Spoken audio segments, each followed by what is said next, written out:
Barka da an tayawa, tabbatar da ka danna subscribe da kuma alamar ƙararrawa domin samun sabbin fina-finan Indiya Hausa. Kuma duka a kyauta. Indian Hausa Channel TV. Miskila kayatattun kapce ne da kamfanin Al Hussein Record masu birbiɗan fassara suka fassara muku shi. Miskila kayatattun labari ne akan wani gawurtaccen shedan. Ba shi da burin da ya wuce ya ga ya mallaki miskilin iko don addabar duniya. Nan take gawurtaccen shedan Kalasur ya makale wa ɗaya daga cikin ahalin kamar yadda na furta a baya. Maza ya sa shi ya je ya tono sauran gangan jikinsa da kuma kansa da yake rufe a cikin akwatin gawa.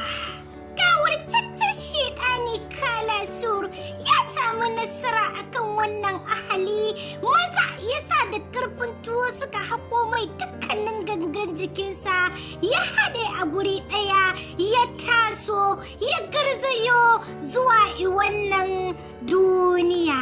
Ko da gawurtaccen shaidan Kalasur ya tashi bai taso da wasa ba, mugunta ya linka wanda ya yi a baya, sannan kuma zuciyarsa cike take da ɗaukan fansa.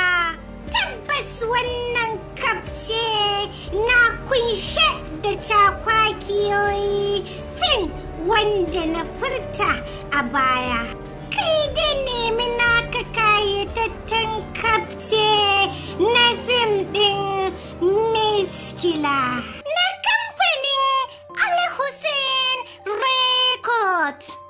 Kada ka manta, idan wannan shine zuwanka karo na farko zuwa wannan tasha tamu mai albarka mai suna Indian Hausa Channel TV.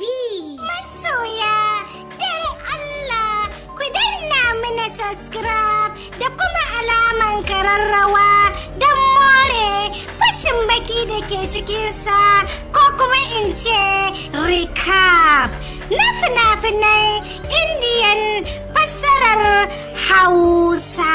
Kai dai kulla halaka da wannan janar tamu mai albarka don sanar da ku masoya.